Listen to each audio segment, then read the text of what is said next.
here. Very excited to be a part of this team and a part of this city. Looking forward to getting to work this fall. Fly Eagles fly. Hey Ryan, welcome to Philadelphia. Thanks for taking the time to do this. Thank you. We'll get started with Les Bowen and then Ed Kratz. Ryan, welcome. So what role do you expect here? And do you have like a favorite memory from all the Eagles Washington games you've played in over the years? It's tough to pick one. I mean, been fortunate to have been a part of a lot of great games. I mean, 10 years of playing in Philadelphia, playing Philadelphia back in Washington. I have a lot of good memories. But it's tough to pick just one. But I mean, as far as my role here, I just want to be someone that come on the field and make plays, whether that's in run game, the pass game, whether it's dropping out. I mean, whatever it is. I mean, I just want to be able to make plays for the defense. Do you have a target number of snaps? Percentage? I don't have a target number of snaps. I just, however many reps I'm on the field, I want to be able to be impactful, make plays, and just do stuff to help the team. Thank you. Ed Kratz and then Rob Motti. Hey Ryan, welcome to Philadelphia. I just wanted to ask you why Philadelphia. There were reports the Steelers and Bengals were also very interested. Why did you pick Philly? I think a couple of reasons. I had a really great visit here. The energy in the building, it's hard to really put a finger on, but the energy in the building was just so positive, so good.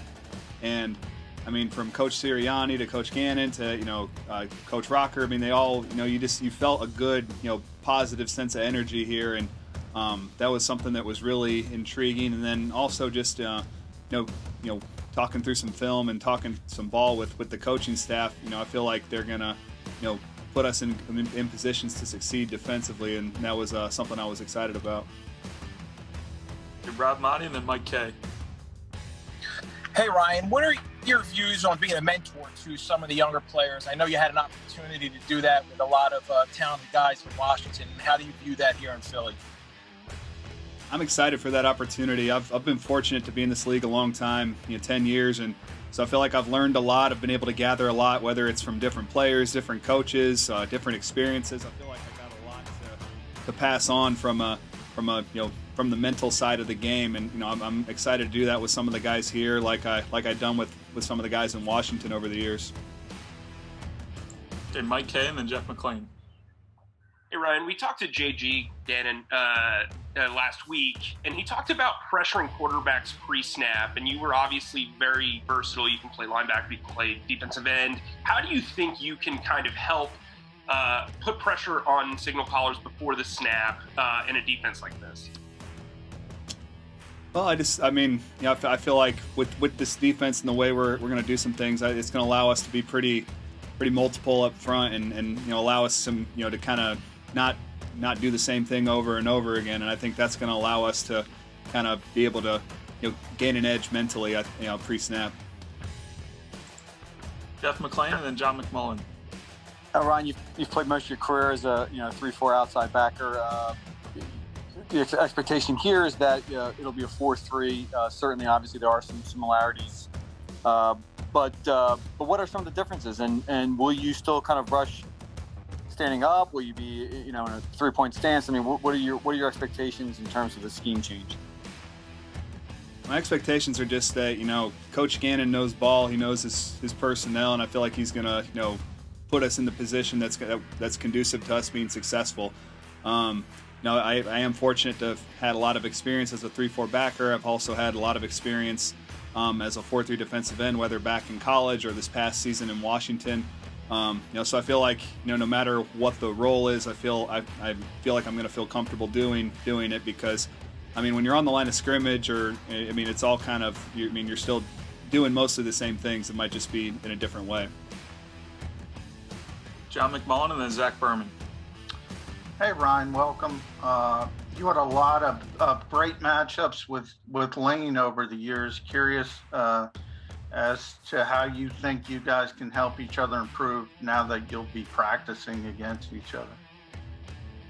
Yeah, he's he's right there at the top of the league in terms of right tackles. I mean, that guy's he's been impressive really since day one, and a guy that I knew every year when the schedule would come out, I'd kind of look at when the 2 games against Philadelphia would be, because I knew that was that's when I would have to go against Lane 2 times those 2 times a year, and he's a hell of a player. I mean, there's a reason he's been at the top of his game for so long, and I'm excited to work with him in practice each day, because I feel like that's only going to make us both better, and to be going against him in practice is it's going to be a lot more fun than going against him in the games, that's for sure. It's Zach Berman and then Martin Frank. Hey Ryan, I've heard you reference Gannon a few times here today. You also spoke about him on the podcast with John Clark. What about Gannon particularly resonated with you? Kind of like with Coach Sirianni, their energy. They're positive dudes. You can tell that the energy is going to not only be present in the meeting room, but on the practice field as well. And when you got that kind of energy going, that really picks up the tempo at practices and whatnot, and so allows guys to really engage and focus. And so that was one of the things that I was really most impressed with really the entire staff, but Coach Gannon in particular. Is he someone you knew about before the Eagles recruitment, or was it just the past week when you got to know him? It was really the past week when I got to know him, and just like I said, just the immediate sense of the energy that you could and positivity you could pick up from him were big factors. Okay, Martin Frank and then Bo Wolf. Hi Ryan. I was wondering just how much of it, what it's like playing on the same defensive line with like Brandon Graham and Fletcher Cox, and were they at all instrumental in recruiting you to Philly? Yeah, I'm really excited to play with those guys. I mean, and yes, they both were instrumental in getting me here to Philly. I mean, Brandon reached out, Fletcher reached out a couple of times, and told me, and they both expressed that they felt like I could really help out the team here, and that really meant a lot to me, because I really respect those guys and respect their game. Brandon, him and I go back to our Big Ten days when he was at Michigan and I was at Purdue, so I've admired him for a long time. And then Fletcher Cox, I mean, he's a really amazing 3 technique and defensive tackle. So I'm really excited to get to work with those guys. Okay, I see 2 more hands, so we'll go Bo Wolf and then Dave Zangaro. Hey Ryan, listening to you talk about Sirianni and Gannon, you've been through coaching changes before. In your experience, what are the types of things that you look for in a new coach, and do those things like the enthusiasm, do they tend to stick as the season goes on? Yeah, I mean, I think you got to be able to motivate your guys, and you got to make guys care about it. You got to build a culture of caring for each other, and I feel like that's what Coach Sirianni is really trying to do here, is allowing us to connect and really build some great relationships, and that because that's the best teams I've been on, that I was on in Washington. We all really connected really well, and in the building and out of the building. We hung out away from the field. We had really good chemistry within the locker room, and so I know that's what Coach Sirianni is trying to build here, because it definitely translates to performance on the field. Dave Zangaro and then Ed Kratz. Hey Ryan, nice to meet you. In all those years you played against the Eagles, did you ever wonder what it would be like to be on that side and play for Philadelphia? I tell you what, it was tough. It would have been tough to imagine that, but it's I'm glad that it's worked out this way. I've been coming to Philly for 10 years. I know what it's like to play here. Coming in on the bus, we're often met with some not very kind words and gestures, but I always appreciated that, because that means the fans care. They care about their team. They care about the product that the team's putting on the field, and so I'm excited to be on the good end of that now. Hey, Ed Kratz and then Zach Berman. Hey Ryan, I'm just curious, what number have you picked out? A jersey number now? I know Fletcher wears number 91. Have you given any thought to that? Number 90. Yeah. I knew 91 was off the table. Why 90? Was that your Purdue number, or what's the significance? No, there? 94 was the Purdue number, but Josh Sweat has earned that for sure. So 90 seemed like the best one, and I mean they got a couple 90s retired as well, so that took a couple off the board. So that was my best option. Thanks. Okay, go ahead, Zach. Hey, Ryan, there's a perception from, I guess, the outside looking in that the Eagles are in rebuilding mode or in a transition mode.